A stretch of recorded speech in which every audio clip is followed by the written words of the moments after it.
One of the most recognisable buildings in the Hyde Park area of Leeds is this, the Hyde Park Picture House. It was opened shortly after the outbreak of the First World War in 1914, and it remains the only gaslit cinema in the country. Now, this is one of only two surviving single-screen cinemas in Leeds, but in the 1930s and 1940s there would have been around 70 such cinemas in the city. The other one is the Cottage Road in Headingley, which started life as a garage but later found success as a cinema. Now today I'm going to be looking at some of these picture houses to see what became of them. Some of them have been converted, sometimes many times over, into different purposes, and some of them are not here at all. In the 1940s, through the period of austerity following the war, cinema going peaked at over 1.6 billion admissions. This was in 1946, but after then, attendances began to fall. Cinema was popular as there were few other forms of entertainment, no television, and certainly no internet. Going to the cinema was often a glamorous event, as some of the buildings were palatial and iconic with plush upholstery and added facilities such as shops, creches and tea rooms, and you would be greeted by a uniformed commissionaire. The story of the cinemas, past and present of Leeds, continues just up the road in Headingley.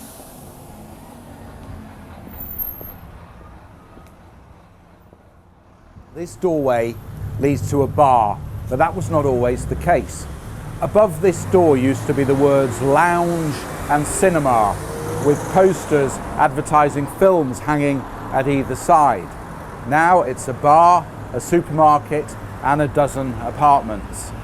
Now this building dates back to 1916, and this cinema was a sister to the Cottage Road Picture House. It was refurbished in 1999 with a 42-foot wide screen and seating for just under 500 people, but it couldn't compete with nearby multiplexes and sadly closed in 2005. Some say the interior was deliberately wrecked to prevent it from reopening as a cinema and possibly being listed. Whether this was true or not, the building was demolished in 2012, but the original facade has remained intact. Now we'll pick up in the city centre. This was the site of a cinema which closed in the year 2000 and was demolished just 6 years later. And the site at the top of Vicar Lane has been empty ever since. The cinema opened as the Ritz in 1934 and became the ABC in 1959 with a large light box outside to display the film titles. Now the seating inside was massive, with 1,100 in the stalls and a further 850 in the circle. But in 1970 the cinema was split into two, or twinned, and then the smaller cinema was split again, making 3 screens in total.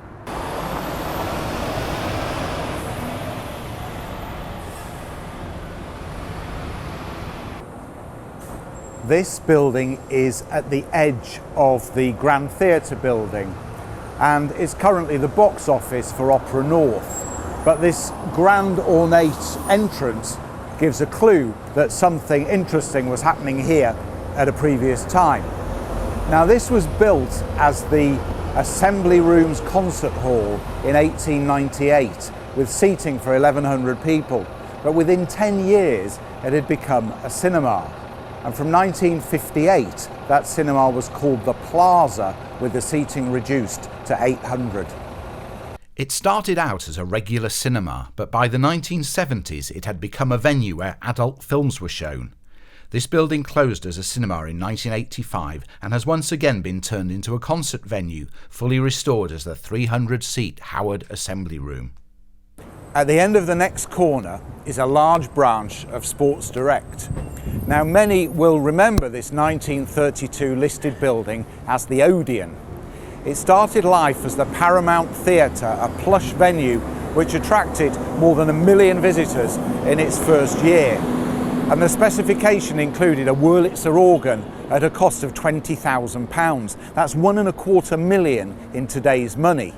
Before sound came along, many cinemas would have an organ to accompany the films. Originally, larger cinemas would have employed an orchestra and the smaller ones a pianist.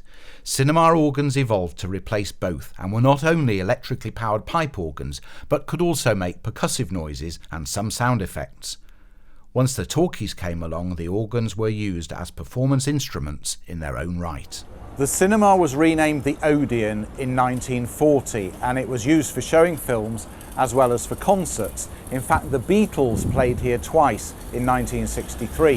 In 1968, the main screen was split into two, and then a small bar area was turned into a third screen in 1978. Finally, in 1988, the main screen was split into three, creating 5 screens in total. But even that was insufficient to stave off competition from the large multiplexes with more choice and free parking. This was the last of the Leeds Great Picture Palaces to close when it finally shut its doors in 2001. Another Odeon cinema has the dubious honour of being the shortest-lived cinema in Leeds. It opened in 1964 in the Merrion Centre, but closed not long afterwards in 1977. It was the first cinema to be built in Leeds since the 1930s and included an induction loop for the hard of hearing. The entrance was on the first floor of the Merrion Centre on the balcony, and although closed, apparently the cinema remains largely intact. Another building with a cinematic past is this one, Scala House on Lands Lane. It opened as the Scala Cinema in 1922 and was known as Yorkshire's Wonder Cinema. It also became well known for its ballroom with resident band, which was popular in the 1940s and 1950s. Allegedly, there was also an illegal casino on the top floor with a full English breakfast served at dawn. Some people say that the cinema is still intact and is inside this building, but others say it's been removed. I think it's nice to imagine that it's all still inside here, but the truth is it probably was removed long ago. Now, this building's been used as a furniture shop, a clothing shop, and now it's earmarked for use as a food court. This is City Square, home to at least 3 cinemas, now all closed down. The Park Plaza Hotel is on the site of Royal Exchange Chambers, where the City Cinema opened in 1915. It then became the Savoy, the Academy, and then later the Tatler. Somewhat prophetically, the last film to be shown there was Sodom and Gomorrah. This boarded up area behind me was the News Theatre, which opened in 1938 in the basement of the Queen's Hotel. Now, it was a news cinema until 1966. People would go and watch newsreels, and this was long before televisions were either available or widely owned.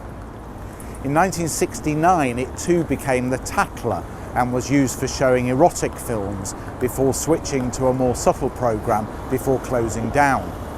It then became the News nightclub, where a large film projector was the centrepiece in the bar, and it's been other entertainment venues too, but now it's well and truly shut down.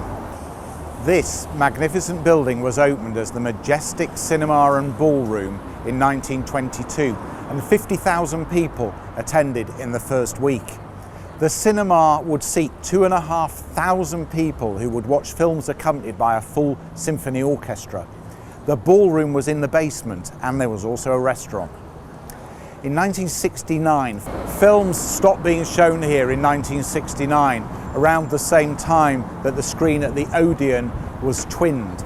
The building has since been used as a bingo hall and then a nightclub, and it was set to become a retail development before being badly damaged in an arson attack in 2014. There are many more buildings in Leeds that used to be cinemas, but time doesn't allow us to look at all of them today, so maybe that's something for a future occasion. Film played a big part in the past. You'd pay your money, you'd go in, and you'd stay as long as you liked. And although that era is long gone, the buildings are still here, repurposed and revitalised, but still with a big story to tell of their heritage. This is Jonathan Straight for The Lowdown.